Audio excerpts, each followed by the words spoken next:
ইদানিং এই এজেন্সিওয়ালারা আমাদের এদিকে ঢুকে গেছে আর কি। তো সেইগুলো হলো আপনার পেমেন্ট দেরি হয়। আমার কিন্তু না অভিনয় ছাড়া আর কোনো কিছু নাই, আমাকে এইটা করে চলতে হয়। সিনেমা আসলে করতে চাই না, আমার একটু মানসিক প্রবলেম আছে। সিনেমা এগুলো আমার যেটা হয় সেটা আমার সিনেমার ডেট নষ্ট হয় 1 নম্বর, আর 2 নম্বরে সিনেমায় পেমেন্ট নিয়ে ঝামেলা হয়। এই দুইটা কারণে আমি ইন্টারেস্টেড কম আর কি। না আমি নাম বলতে চাই না, বাট যেটা হয় আর কি, সিনেমা অনেক সময় দেখা যায় আমাদেরকে, আপনারা তো জানেন যে আমাদের হলো ডেট বেচা নিয়ে হলো আমাদের জীবন।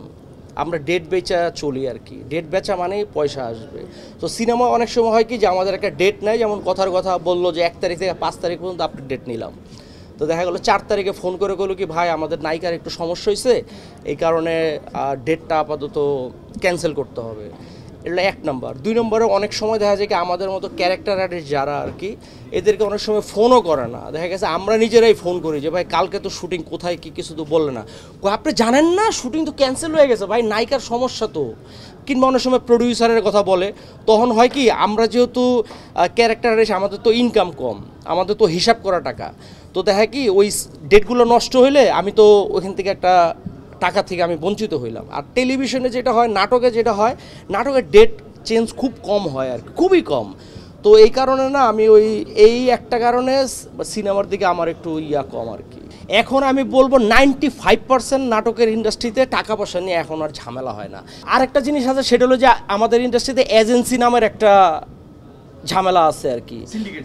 না সিন্ডিকেট না, এজেন্সি আছে। এজেন্সিওয়ালারা বিভিন্ন টেলিভিশন চ্যানেল থেকে কিংবা বিভিন্ন প্রডিউসারের কাছ থেকে কাজ নিয়ে ওনারা কাজটা বের করে ওনাদেরকে দেয়।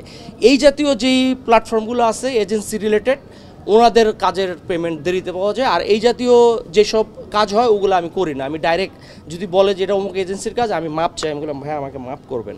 যেমন ওই যে আমাদের দেশে বিজ্ঞাপন হয়, ওবিসি টিবিসি হয়, এগুলো এজেন্সির মাধ্যমে হয়। ইদানিং ওই এজেন্সিওয়ালারা আমাদের এদিকে ঢুকে গেছে আর কি।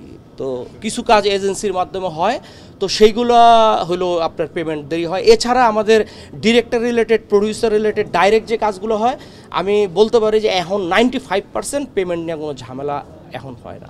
ওই সিনেমা নিয়ে আমার কোনো বিতৃষ্ণা নাই।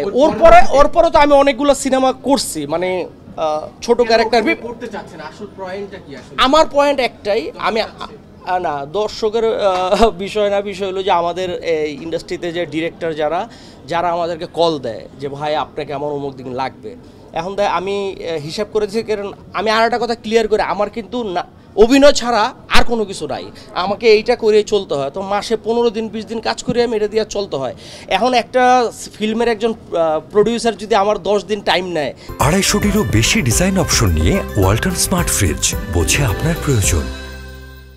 যে 1 তারিখ থেকে 10 তারিখ মধ্যে আপনার ডেট আমি নিলাম। এখন সে শুটিংয়ের আগের দিন যদি বলে যে আমার যে কোনো একটা প্রবলেমের কারণে আমার শুটিংটা হচ্ছে না, কিন্তু আমি যে এই যে 10 দিন কিংবা 5 দিন তার ডেট দিছি, এই ডেট তো আমার চলে গেল না, আমি তো আর্থিকভাবে ক্ষতিগ্রস্ত।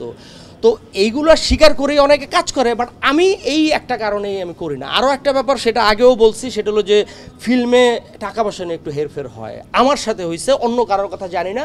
তো ওই টাকা পয়সার একটা মানসিক প্যারা, মানে আমি কাজও করব আবার এই টাকার প্যারাও নিব কেন, মানে টেলিভিশনে নাটকের কাজে এই প্যারা না, এই জন্য রিল্যাক্স থাকে আর কি। আমি ওই ঝামেলা যেতে চাই না।